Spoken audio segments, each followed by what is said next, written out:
بسم اللہ الرحمن الرحیم الحمد للہ رب العالمین والصلاة والسلام علی سید المرسلین محمد وعلی آلہ وصحبہ اجمعین رب اشرح لی صدری ویسر لی امری واحلل لسانی یفقہوا قولی۔ تو یہ چوتھی مجلس ہے، اور شروع کرنے سے پہلے میں آپ کو آگاہ کروں کہ درس شروع ہوا تھا اللہ لطیف، یعنی اس کی نرمی اور مہربانی، تو یہ تو چلتا رہے گا آخری درس تک،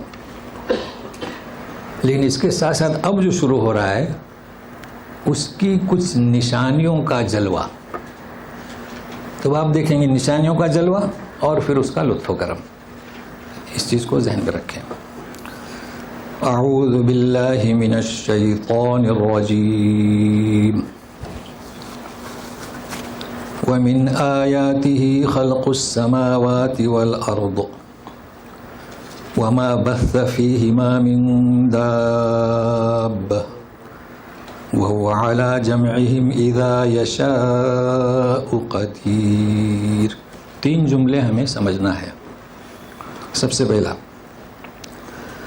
اس کی نشانیوں میں سے، اب یہاں آیت کا ترجمہ قرآن کی آیت نہیں کر سکتے، نشانیاں، آسمان و زمین کی تخلیق، پیدائش، واوت، اور اس کی نشانیاں،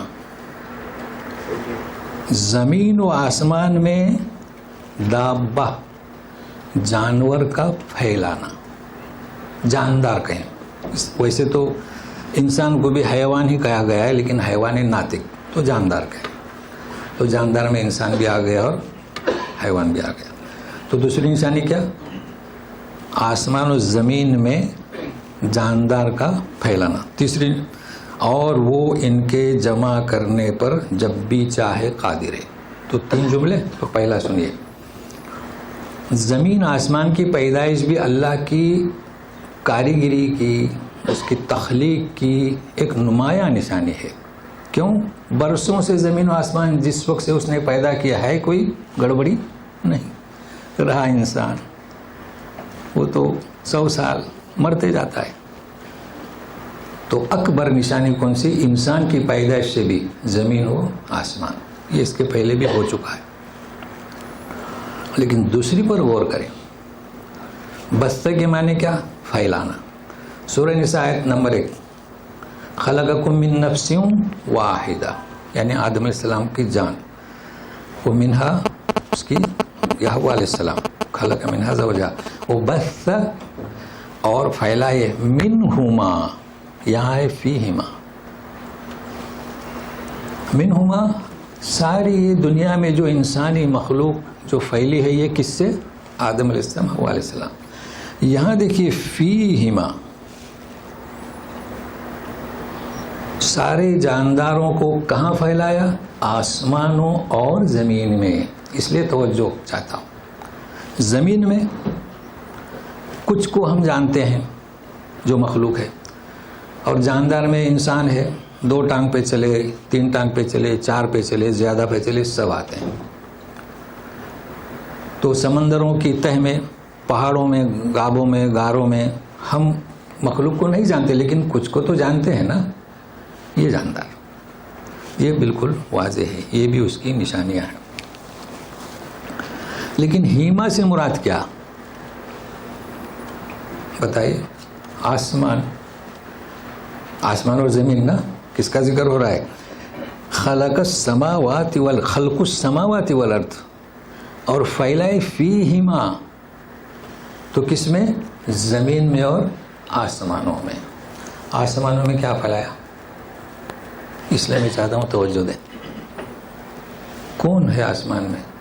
آسمان کا دروازہ بند، یہ بھی آپ جانتے ہیں، نہ جا سکتے نہ آ سکتے، روح جاتی ہے تو دروازہ کھولا جاتا ہے، پوچھا جاتا ہے، حفاظت ہے فرشتوں کی، کوئی نہیں جا سکتا۔ تو یہ آیت ایسی ہے کہ مفسرین خاموش، خاموش مطلب کہا ہے، کہنے کی کوشش کی ہے، اب کسی نے ابن عباس سے پوچھا ہی نہیں،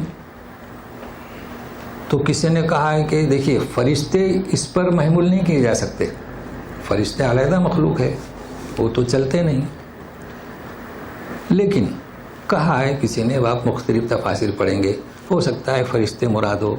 بعد مفسر نے کہا کہ ذبیحہ یعنی مینڈھا، فدیناہ بذبح عظیم، جو فدیے میں آیا تھا وہ کہاں سے آیا تھا؟ تو آپ بولیں گے کہ جنت سے۔ تو کیا جنت میں مینڈے ہیں یا وہ ایک تھا؟ مطلب اس کا حل پھر بھی وہ حتمی نہیں، چونکہ بعض مفسرین کہتے ہیں نہیں یہ تو جنگل سے لائے تھے، کوئی پہاڑی مینڈا تھا۔ بہرحال ایک مخلوق یہ آسمان میں بھی ہے، جب اللہ تعالیٰ بیان کر رہے ہیں ہم نہیں سمجھ سکتے، اور آج کل کی ٹیکنالوجی کے لیے وہ راستہ تو بند ہے، اس لیے اتنا ہی آپ سمجھیے مفسرین کیا خاموش ہیں۔ اب غور سے سنیے گا، تیسرا فقرہ جملہ۔ پہلے فقرے میں اوپر گزشتہ درس میں ہم نے بتایا تھا کہ الا المودۃ فی القربى ہے نا، شیعہ حضرات نے اسے بنیاد بنایا، انہوں نے رشتہ دار رسول کے رشتہ داروں سے محبت کرنا جزء ایمان بنایا،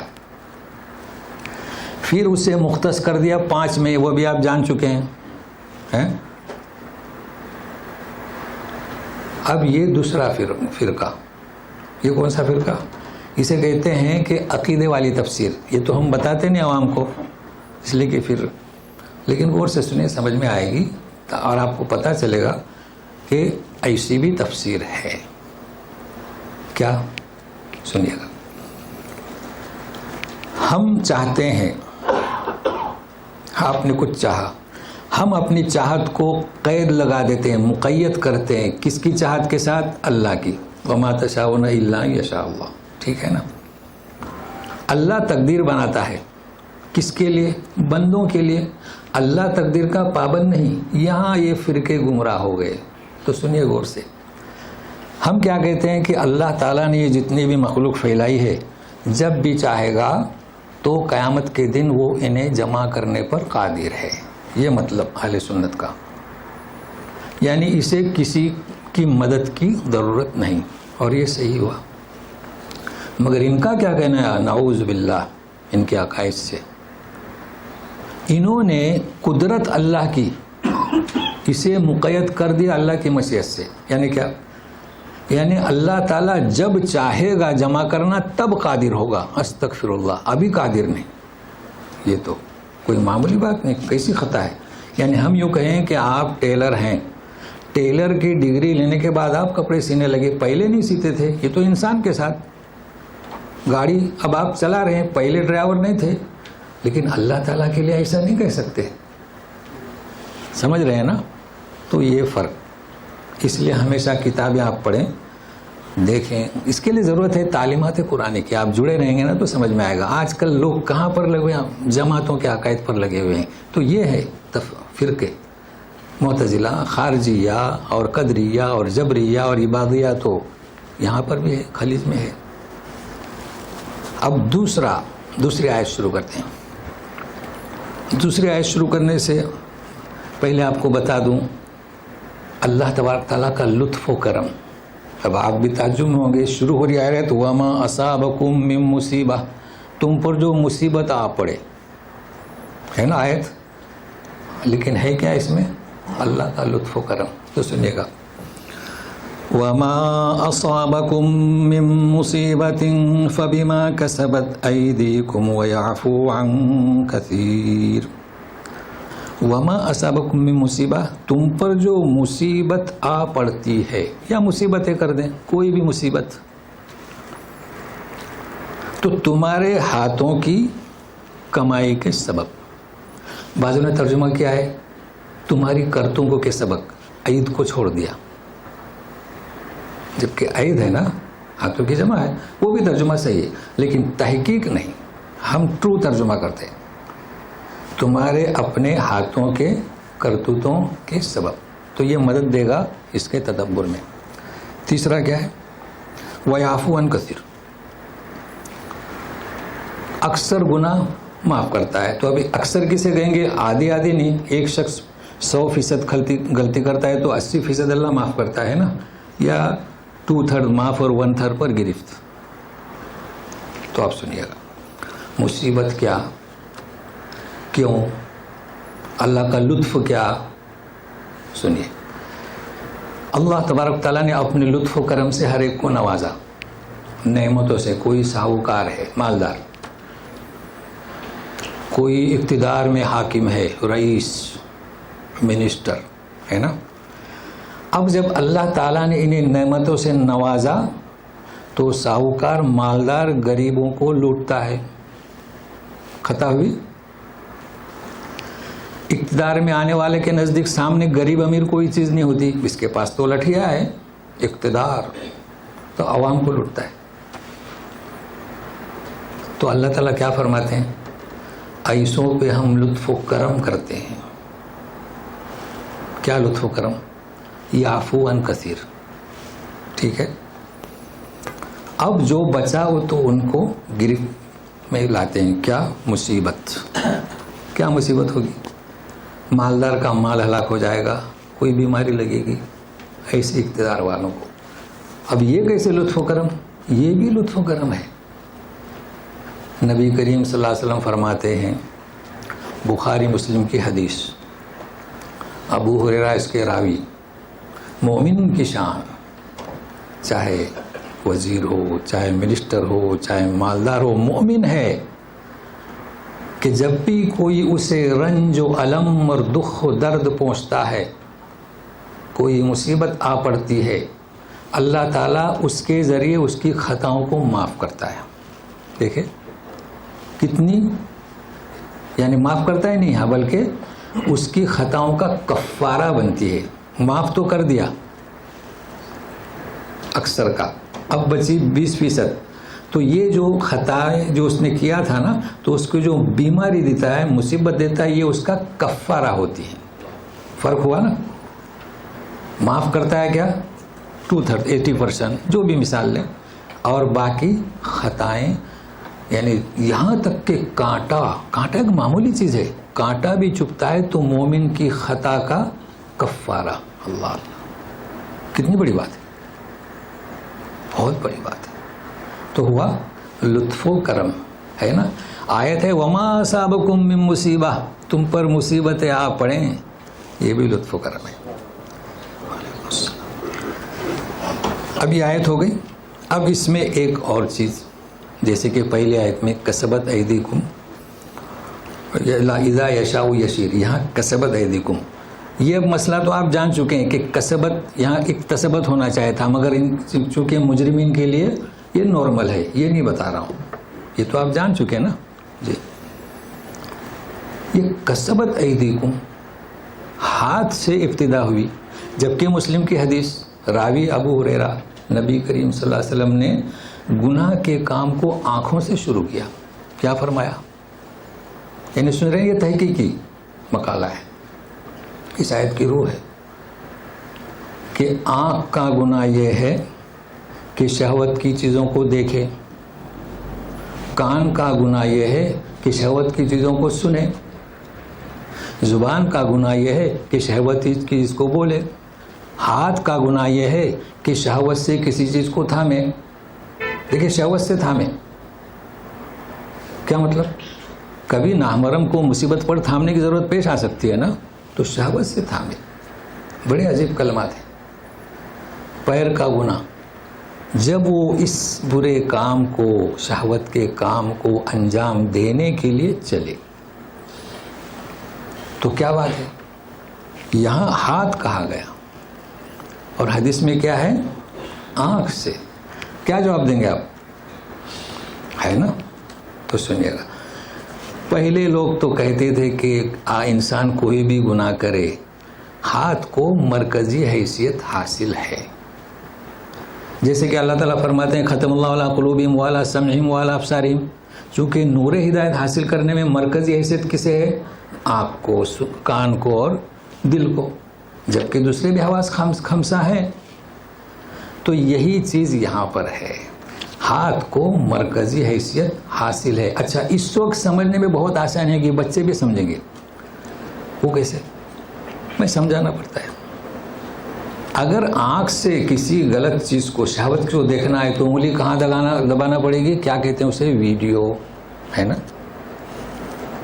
کانوں سے سننا ہے تو انگلی کہاں جائے گی؟ کیا؟ ویڈیو نا. نہیں آڈیو. ہاں ہے نا جی. پھر کس کا نمبر ہے؟ زبان سے تو دیکھیے ہاتھ یہاں جائے گا, اس کی ہائٹ اپنے برابر کرے گا ہاتھ. اور کیا؟ پیر سے جائے گا تو وہاں جانے کے بعد بھی تو ہاتھ کو استعمال کرے گا نا. اس لیے کلام پاک اعجاز علمی. تو یہ بہرحال اضافی چیز آپ کو بتایا. اب اسی طرح اور بھی ساتھ میں رہیے گا. وَمَا أَنْتُمْ بِمُعْجِزِينَ فِي الْأَرْضِ وَمَا لَكُمْ مِنْ دُونِ اللَّهِ مِنْ وَلِيٍّ وَلَا نَصِيرٍ. دیکھیں ہمارے وقف جو ہیں آپ کو سمجھانے کے لیے, تاکہ سمجھ میں آئے کہ دو جملے سمجھنا ہے. اور تم زمین میں عاجز نہیں کر سکتے. کس کو؟ اللہ کو. اللہ کو عاجز نہیں کر سکتے. اب زمین میں کیوں؟ بھائی ہماری حکومت کہاں زمین پر؟ آسمان پر تو ہم جا ہی نہیں سکتے. آسمان کی کیا بات کر رہے ہیں؟ زمین پر بھی تم کہیں بھاگ نہیں سکتے, یہ کہا جا رہا ہے. دوسرا, اللہ کے سوا تمہارا کوئی ولی نہیں اور مددگار. اب یہ ولی اور مددگار وہ نہیں جو آج تک ہم سنتے آ رہے ہیں. اب آپ کہیں گے کہ الا ان اولیاء اللہ, نہیں, اس کی بات نہیں ہو رہی ہے. اللہ کے دوست کی بات نہیں ہو رہی ہے. تو سنیے یہاں اس کے معنی کیا کہ تم اگر بھاگنے کی کوشش کرو گے, موجز کے معنی تھکانا, یعنی آپ انہیں پکڑ نہیں سکتے تو عاجز کر دیا نا, تھکا دیا. جی زمین میں عاجز نہیں کر سکو گے. کیوں؟ اللہ کے سوا تمہارا کوئی ولی نہیں. کیا مطلب ولی کا جانتے ہیں؟ ولی کا اس جگہ پر مستقل تمہارے کام پر جو لگا دیا گیا اسے کہتے ہیں ولی. مسجد میں لکھا رہتا ہے متولیان مسجد. آج کل تبدیل ہو گیا, کیا لکھا رہتا ہے؟ ٹرسٹیان مسجد. تو متولی اور ٹرسٹی کے ایک ہی معنی, وہی ولی. کیا مطلب؟ ایک خادم ہے مسجد میں, ایک مؤذن ہے, ایک امام ہے, اس کا کام نماز پڑھانا, ایک خطیب ہے, اس کا نام خطبہ دینا.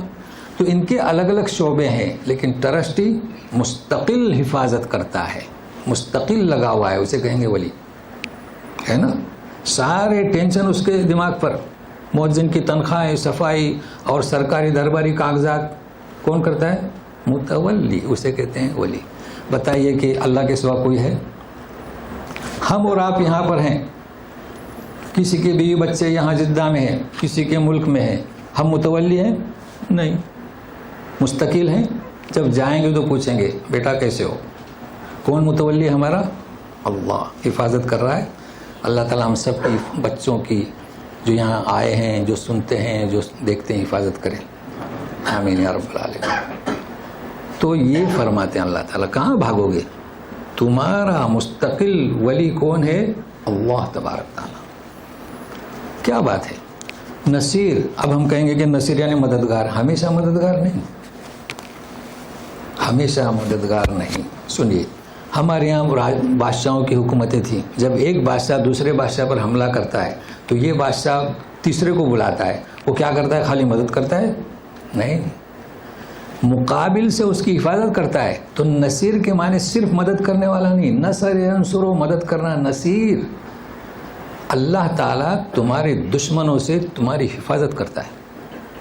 تو اے بھاگنے والوں, نافرمانی کرنے والوں, تم اللہ کو عاجز نہیں کر سکتے, اس لیے کہ تم نے اصل ٹرسٹی کو چھوڑ دیا. اب کوئی ٹرسٹی نہیں تمہارا, اور اصل حفاظت کرنے والے کو چھوڑ دیا. اب کوئی تمہاری حفاظت کرنے والا نہیں. تو آج کل جو ہمارے دشمنان ہیں, ان سے حفاظت کے لیے ہمارا ٹرسٹی کون؟ اللہ.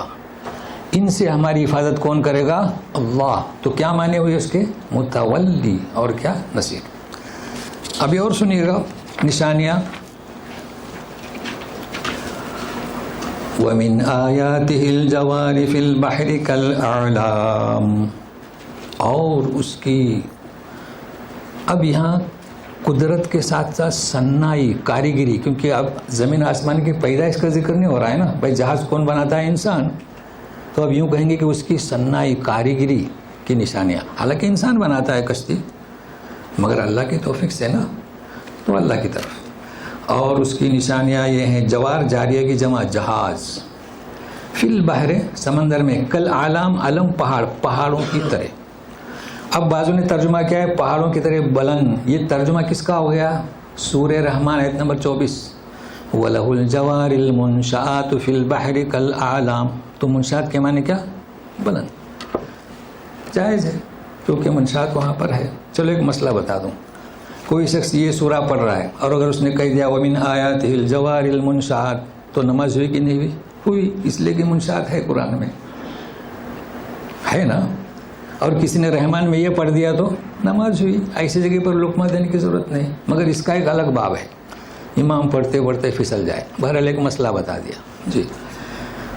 اب یہ چیز جو ہے، بڑے بڑے جہاز ہے نا، کشتیاں ہیں پہلے، اب ان کی کیفیت بتلائی جا رہی ہے، ذرا غور سے سنیے گا.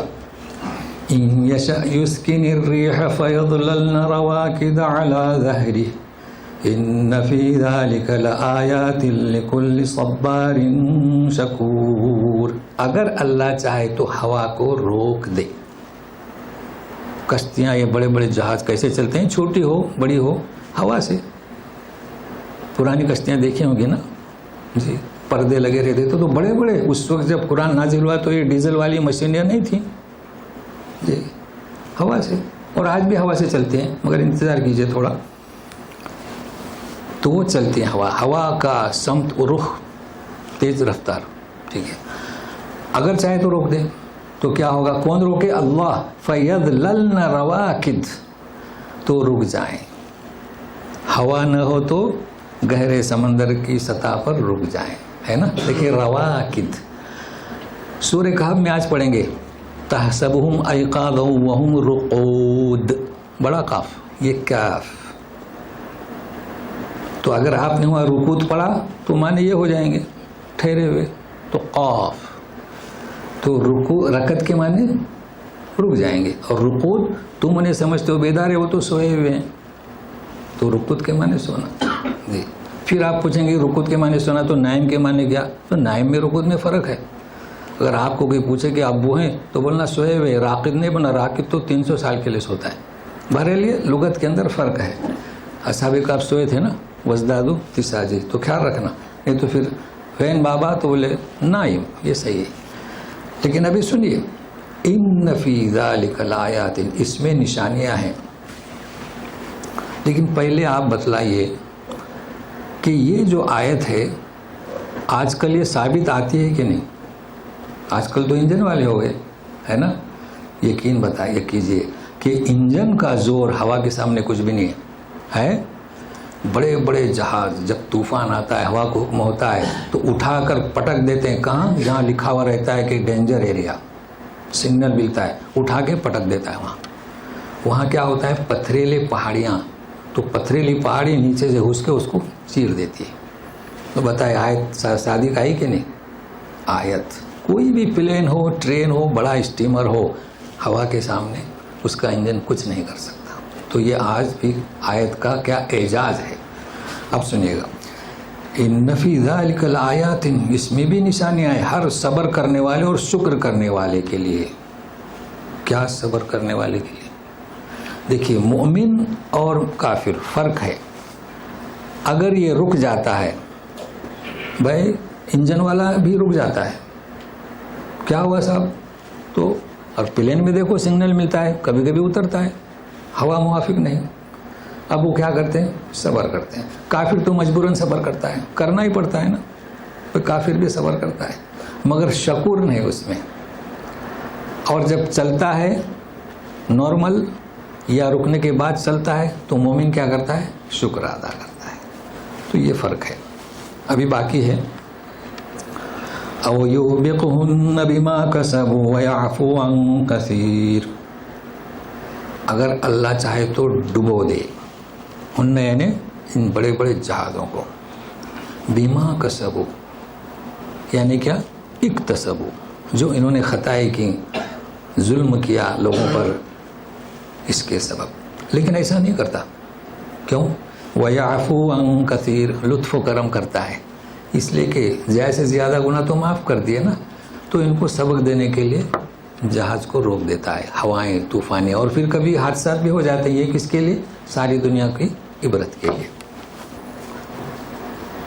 وَيَعْلَمَ الَّذِينَ يُجَادِلُونَ فِي آيَاتِنَا مَا لَهُم مِّن مَّحِيصٍ. اس کا ترجمہ کیا کریں گے؟ جانیں گے. جو مجادلہ کرتے ہیں، انکاری بحث کرتے ہیں، وہ جانیں گے.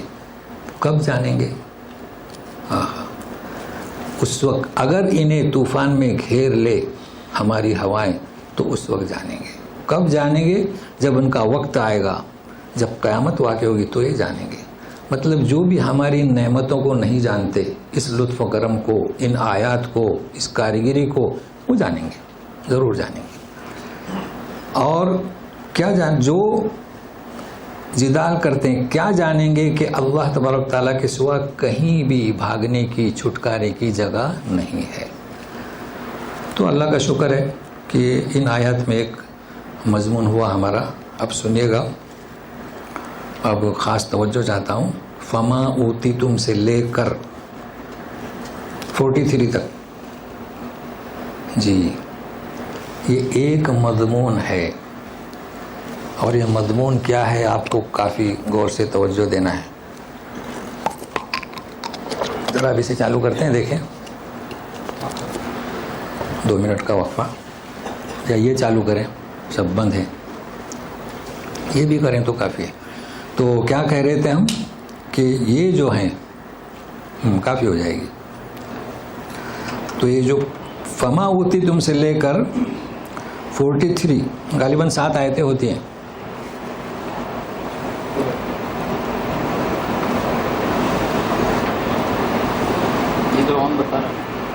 ہاں خلاص یہ کافی ہے. چلیے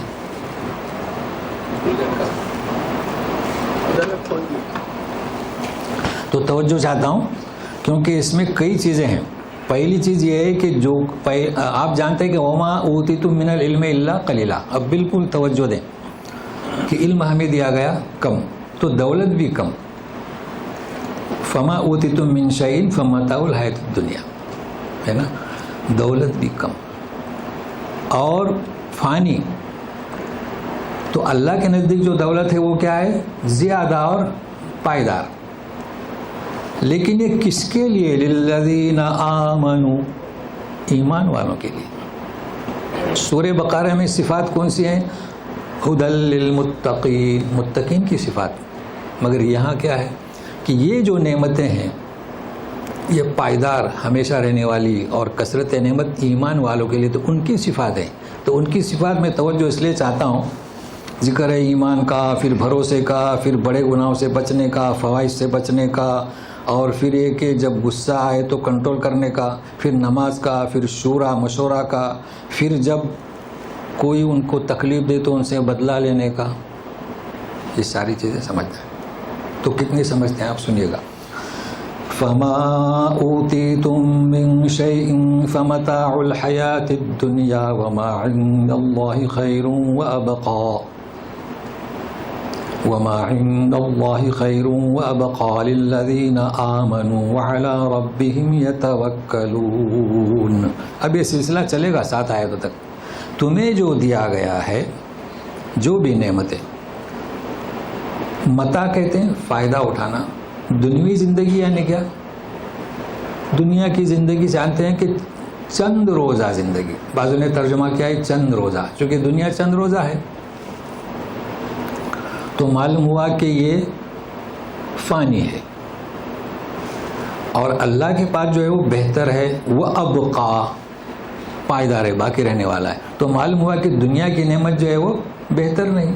اب آپ بتائیں عقل مند کون ہے؟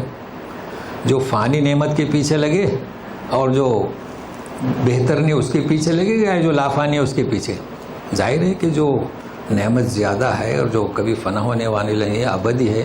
مگر سنیے گا فیصلہ اللہ تبارک تعالیٰ کا، یہ خیر والی دولت اور یہ نعمتیں اور یہ ابدی نعمتیں کس کا حصہ ہیں؟ للذین آمنوا. تو ایمان والے. تو ایمان کسے کہیں گے؟ کہنا تو بہت آسان ہے، اس لیے میں توجہ چاہتا ہوں. بھائی للذین آمنوا، ایمان کسے کہیں گے؟ بھائی ہم نے ایمان لایا، آمنت باللہ ہے نا، وہ ملائکتی و کتبی رسولی والیوم الآخر والقدر خیر و شر ہے نا، ان چیزوں پر ایمان لایا. تو کیا اس پر ایمان ہے ہمارا؟ اللہ پر ایمان، فرشتوں پر، کتابوں پر، رسولوں پر، تقدیر پر، آخرت پر.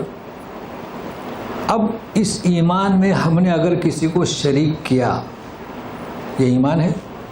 نہیں. تو ایمان کہاں سے ملے گا؟ تعلیمات قرآن، تعلیمات رسول صلی اللہ علیہ وسلم، تعلیمات وحی الہی، تعلیمات علم الہی، اس سے ملے گا. تو جو ایمان کی حقانیت پر قائم ہیں ان کے لیے براہ راست، کیا خالی برائے نام ایمان والے نہیں، بہت سارے ایمان والے ہیں. قادیانی بھی ایمان والے ہیں، یہودی بھی کہتے ہیں مومن ہیں، ان کا تو ریڈیو آپ سنتے ہیں، ہنا مؤمنون، جی ریڈیو اسٹیشن مومنون کا اسپیشل نام رکھا ہے. شیعہ بھی کہتے ہیں مومن ہیں. تعلیمات قرآن کے خلاف ہیں. اللہ تعالیٰ فرماتے ہیں کہ کوئی بھی تمہارا ٹرسٹی نہیں. جنہوں نے امام علی کو ٹرسٹی بنایا یہ ایمان والے ہیں، جنہوں نے شیخ عبد القادر کیا جیلانی کو بنایا یہ ایمان والے ہیں. کلام پاک کیا کہتا ہے؟ یہ ایمان نہیں. چاہے تم 5 وقتہ نماز پڑھو، کچھ بھی کرو، تو ایمان، صحیح ایمان والوں کے حصے میں یہ نعمتیں ہیں. اللہ تعالیٰ ہمیں توفیق دے کہ ہم اس نعمت کو، اس ایمان کو سمجھ سکیں. وَعَلَىٰ رَبِّهِمْ يَتَوَكَّلُونَ، بھروسہ. اب دیکھیے، ہم کہتے ہیں کہ آمنت باللہ، ملائکتی، کتبی، رسلی والیوم آخری، قدر خیر، اور پھر ہماری توجہ کس کی طرف؟ یہ بھروسہ ہوا؟ نہیں. اللہ پر بھروسہ کرو. کیا مطلب؟ یہ وہ بھروسہ نہیں ہے کہ گاڑی سے اترو تو لاک کرو، اس کی بات نہیں ہو رہی. ہمیشہ توکل کے معنی اس کا پس منظر کو دیکھیں. اگر آپ ایمان یعنی نعمتوں کا حصہ دار بننا چاہتے ہیں تو صحیح ایمان کون سا ہے؟ اللہ پر بھروسہ کریں. کیسا بھروسہ؟ غیب پر ایمان لایا ہم نے. دنیا میں کتنی بھی تکلیفیں ہیں، ہمارے خطائیں معاف ہوں گی، کفارہ ہوگا، اور اللہ تعالیٰ ہمیں جنات النعیم سے نوازے گا، عنایت کرے گا. اللہ پر بھروسہ ہو. جن کو بھروسہ نہیں وہ دوسروں کے پاس جاتے ہیں، ہے نا. تو یہاں پس منظر اس کا کچھ اور ہے. تو سنیے، جو ہمارے بھائی اللہ کو چھوڑ کر اپنے ایمان کو خراب کر رہے ہیں، انہیں معلوم ہونا چاہیے کہ اللہ پر بھروسہ کرو. اور یہ بھروسہ کہاں سے؟ تعلیمات قرآن سے. یتوکلون والذین یجتنبون کبائر الاثم والفواحش واذا ما غضبوا هم یغفرون. اور جب اور وہ لوگ ہیں، یعنی یہ نعمتیں ان مومنین کے حصے میں ہیں جو گناہ کبیرہ سے بچتے ہیں، ہے نا. اثم کے معنی گناہ، اور فواحش سے بچتے ہیں، اور جب غصہ ہوتے ہیں تو انہیں درگزر کرتے ہیں. دیکھیے پھر آیا وَإِذَا مَا غَضِبُوا. ہم اردو میں بتا چکے ہیں آپ کو، عربی میں سنیے شاعری انداز میں. یا طالبہ خود فائدہ، آسان ہے نا. یا طالبہ خود فائدہ، ما بعد اذا زائدہ. تو فائدہ کے وزن پہ زائدہ، مطلب سمجھ گئے ہے کہ نہیں؟ ما بعد اذا زائدہ کیا مطلب؟ زیادہ. جی تو یہ گرامر بھی اسی طریقے سے اشعار میں یاد کریں گے تو آسانی ہوگی، لیکن یہ کہ سمجھے گرامر والے. اب سنیے گا، کبائر الاسم، بڑے گناہ کون سے؟ پھر فاحش آیا ہے تو بڑے گناہ کون سے؟ بھائی نبی کریم صلی اللہ علیہ وسلم نے فرمایا الا انبئکم باکبر الکبائر الاشراک باللہ، شرک، اللہ کے ساتھ شرک، یہ بڑا گناہ ہے. تو یہ نعمتیں مومن کا حصہ ہیں جو اس سے بچے. اشراک، والدین کی نافرمانی. بھائی والدین کی نافرمانی اللہ تبارک تعالیٰ نے جوڑ دیا کس کے ساتھ؟ وہ ہو شرک کرنا. دیکھو